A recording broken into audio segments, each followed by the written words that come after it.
इंकलाब जिंदाबाद, जिंदाबाद जिंदाबाद। खिरिया की लड़ाई जिंदाबाद, जिंदाबाद जिंदाबाद।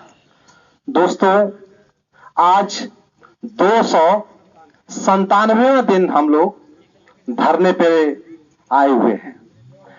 297 दिन तक लगातार यह आंदोलन, जो खिरिया बाग के एक लोकतांत्रिक आंदोलन है, शांतिपूर्ण आंदोलन है, 297 दिन से यह जारी है।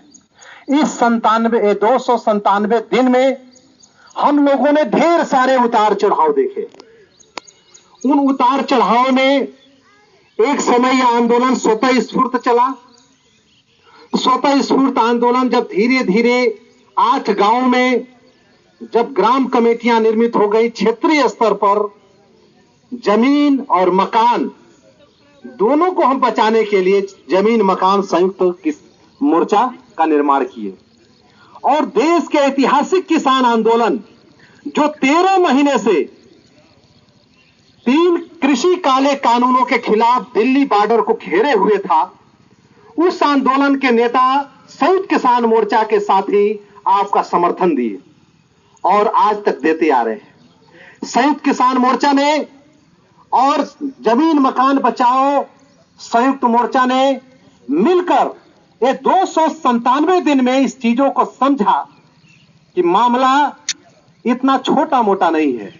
खिरिया बाग की जो लड़ाई है वह एक ऐसी लड़ाई है जो भाई परदार से भी बड़ी लड़ाई होती है।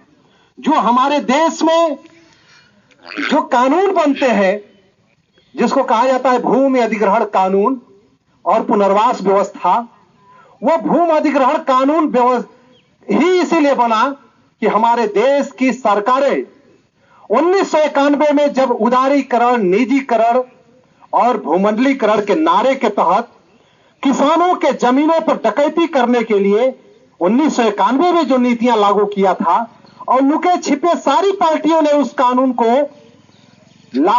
उस आर्थिक नीतियों को लागू करने की कोशिश किया। इस पूर्वांचल में लगभग 32 चीनें मिलें थी, धीरे धीरे सारी 32 चीनें मिलें खत्म हो गई। आपके बलिया में जो कताई मिल था उसको खत्म कर दिया गया। जितने लघु उद्योग धंधे थे, सरकार की रिपोर्ट बताती है कि 7.5 लाख उद्योग धंधे खत्म हो गए। एक ईस्ट इंडिया कंपनी आई थी तो 200 सालों तक गुलाम बनाया। लेकिन भारत में हजारों बहुराष्ट्रीय कंपनियां, कारपोरेट घराने इस देश की जल जंगल जमीन को लूटने के लिए अपनी गिद्ध दृष्टि लगाए हैं। इसीलिए आपके आजमगढ़ में और पूरे देश के कोने कोने में यह आह्वान हुआ है कि हमारे देश के जल जंगल जमीन और फैक्ट्रियों, यहां तक कि शिक्षा पर, बिजली पानी, हर चीजों पर जो कारपोरेट की घरानों की गिद्ध दृष्टि लगी है, उस कारपोरेट घरानों के खिलाफ 9 अगस्त को कारपोरेट लुटेरे, भारत छोड़ो और खेती छोड़ो, यह 2 नारे देते हुए पूरे देश के पैमाने पर 9 अगस्त को आंदोलन किया। हमने बताया था कि 9 अगस्त ही वह दिन है जब अंग्रेजों भारत छोड़ो दिवस के रूप में मशहूर है। हमारे इतिहास की किताबों में बताया जाता है कि करो या मरो, गांधी जैसे अहिंसक व्यक्ति ने भी यह नारा दिया। और करो या मरो के तर्ज पर अंग्रेजों भारत छोड़ो, भारत के गांव गांव से जनता उठकर जो गैर बराबरी पूर्ण सामंती और औपनिवेशिक शोषण भारत पर लादी हुई थी, उस जुल्म और अत्याचार के खिलाफ भारत के गांव गांव से जनता उठ खड़ी हुई थी। उसे ऐतिहासिक दिवस पर 9 अगस्त के दिन, जो 1942 में हुआ, उसी 9 अगस्त के दिन पर हम लोग खिरिया बाग के लोग और पूरे देश भर में संयुक्त किसान मोर्चा के लोग 9 अगस्त को मनाएंगे इस बार कि कारपोरेट भारत छोड़ो और खेती छोड़ो। कारपोरेट भारत क्यों छोड़ो? क्योंकि वह हमारे देश में विकास के नाम पर सारा काम कर रहे हैं और देश में विनाश ला रहे हैं। विकास क्या कर रहे हैं कि अगर आपकी जमीनें ले ली जाएंगी तो आपका विकास होगा। विकास शब्द इतना सुंदर शब्द है, जैसे लगता है कि हमारे जीवन में बहुत खुशबूदार हवाएं बहेंगी, हम हवाई जहाज से उड़ेंगे, जो 8 घंटे में दूरी तय करते हैं उसको मिनटों में दूरी तय कर लेंगे। ये विकास विकास के नाम पे बोला जाता है, लेकिन इस चीज को छिपाया जाता है कि हमारे देश में कारपोरेट विकास के नाम पर, जनता के विकास के नाम पर हमारे देश के एक अर्थशास्त्री हैं जिनका नाम है पी साईनाथ। उन्होंने बताया कि आज तक हमारे देश में विकास के नाम पर जो जमीनें छीनी गई हैं उससे लगभग 6.5 करोड़ ऐसी जनता है जो रोड पे फुटपाथ पे सोने के लिए मजबूर है। आज तक उनकी जो जिंदगी है, जो आजीविका है और जो जमीन है, सारे चीजों से बेदखल होकर वो जानवरों जैसा जीवन जीने के लिए मजबूर है। इसीलिए हमें शक है कि हमें जब जमीन अधिग्रहण के नाम पे, एयरपोर्ट विस्तारीकरण के नाम पे जब हमें उजारा जाएगा तो हमारा जो थोड़ा रिसीव कर लीजिए के बारे में बताएंगे।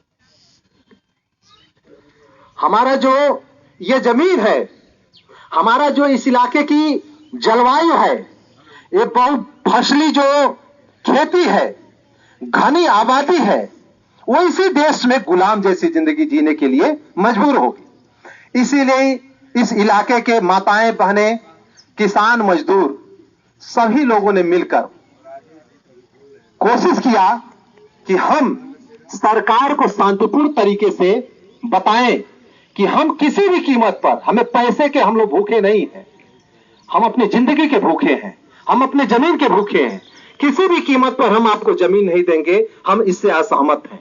इसीलिए गांव गांव शपथ लिया गया, बयानअल्फी बनाई गई जिसे एफिडेविट कहा जाता है। उस एफिडेविट को हम कलेक्ट्रेट में कलेक्टर साहब को, जिलाधिकारी साहब को भी दिखा सकते हैं। यह पूरे गांव गांव में बना है कि हम किसी भी कीमत पर अपनी जमीन नहीं देंगे। दोस्तों, यह धरना इसी तरह से तब तक जारी रहेगा जब तक शासन प्रशासन के जो जिम्मेदार है उड्डयन मंत्रालय की तरफ से, जब तक हमें लिखित शासनादेश नहीं आता है कि हम आपका जमीन जो 670 एकड़ जमीन है, किसी भी तरह से हम आपके जमीन का अधिग्रहण नहीं करेंगे। हम एयरपोर्ट विस्तारीकरण के नाम पे जो कहे हैं कि 2 चरणों में आपकी जमीन ले लेंगे, एडीएम प्रशासन ने मौखिक तौर पे सारे लोगों को वार्ता में बताया था, पेपर में भी आया था। जब तक वो लिखित शासनादेश नहीं देते हैं तब तक हमारा धरना जारी रहेगा, क्योंकि बिना लिखित शासनादेश के कभी भी घात प्रतिघात हो सकता है।